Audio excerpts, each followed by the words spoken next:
I've been thinking a lot about the story of Joseph, and I have a nugget that I want to share with you today, found in Genesis chapter 41, verses 50 through 52. And unto Joseph were born 2 sons before the years of famine came, which Asenath, the daughter of Potiphar, priest of On, bare unto him. And Joseph called the name of the firstborn Manasseh. For God, said he, hath made me forget all my toil and all my father's house. And the name of the second called he Ephraim. For God hath caused me to be fruitful in the land of my affliction. Did you notice verse 52? Joseph said, God has caused me to be fruitful in the land of my affliction. The affliction Joseph is referring to is that which began as just a young man. God had given him dreams of what would come in the future. He told his family about the dreams, and his jealous brothers didn't like it. And at just 17 years old, they betrayed him and sold Joseph to some Ishmaelites headed down to the land of Egypt. There in his master Potiphar's house, all was going well, when another tragic happening took place in the life of Joseph. He is lied on and accused of vile sin by Potiphar's wife, and then sentenced to prison. He remained in prison for another 3 years. But Joseph remained committed to God. He didn't endure this kind of behavior because he knew he would end up as second in command in Egypt. No, he just remained faithful, and God did the rest.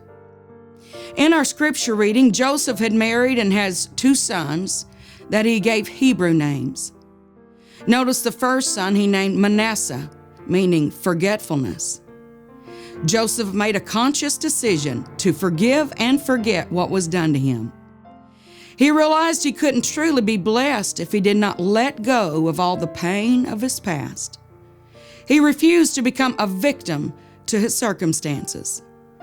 He said, God hath made me to forget all my toil and all my father's house. Then the youngest son he named Ephraim, which means doubly blessed. God blessed Joseph for his faithfulness to the call on his life. He said, God hath caused me to be fruitful in the land of my affliction. Now, may I ask you, what are you struggling with? Is it something in your past that you're not letting go of? Are you being held captive by frustration, by anger, and even bitterness? My friend, as Joseph, you truly cannot be blessed until you choose to let go and make a conscious effort to forget what's in your past. Joseph let go of the victim mentality. He chose to. Now, someone may say, if I were in Joseph's shoes, I could do that also. If God would bless me, if God would promote me to a place such as Joseph had reached, I could probably let go of my past as well. God had made him to be fruitful in the land of his affliction, you may say. After all, his position of authority was right under Pharaoh, second in command. But friend, what we must realize is at the time of our scripture reference, when his sons were born, Joseph had not been reunited with his family.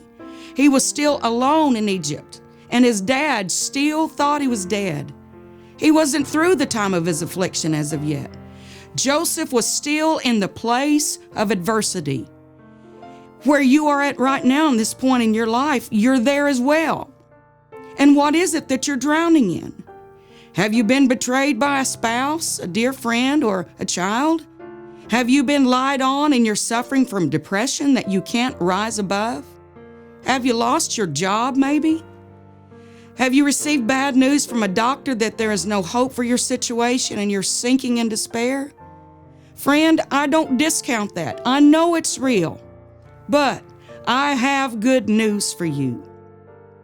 There is a way you can arise above this trial and become fruitful in your land of affliction. Think about it. To have fruit in your affliction means that you're able to show love where the enemy is trying to get you to hate someone. You can be full of joy in spite of how heavy your heart feels right now. And there is still a peace that passes all understanding, regardless of the turmoil that you're facing. Galatians 5 reminds us of the fruit that we can bear: love, joy, peace, long-suffering, gentleness, goodness, faith, meekness, and temperance. Is the trial you're facing with a wayward child causing you to lack long-suffering and gentleness and meekness?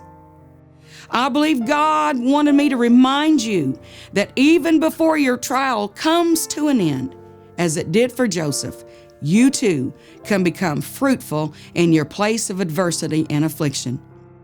Had Joseph not allowed God to make him fruitful, what would have happened when he finally saw his brothers again? It was his choice to remain faithful to God, though it was almost 23 years after he had come to Egypt before he finally was able to see his family again and his dreams were fulfilled.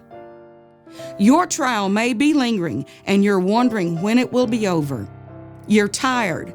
You're tired in battle and you feel like giving in and giving up. But hang on, weary warrior. It's God's will that you become fruitful where you are right now.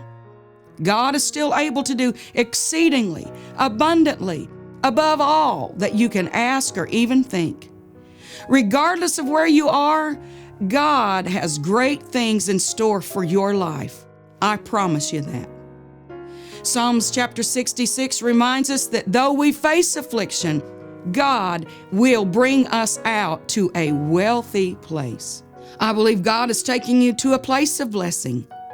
When Joseph finally talked to his brothers, he told them, "You meant this for evil, but God meant it for my good to save a nation." And my friend, God is going to strengthen you as well, and He will help you to be fruitful. So fear thou not, for God is with you, as Isaiah 41:10 says. Be not dismayed. I am thy God, He says. I will strengthen you, He says. Yea, I will help you. God says, I will uphold you with the right hand of my righteousness.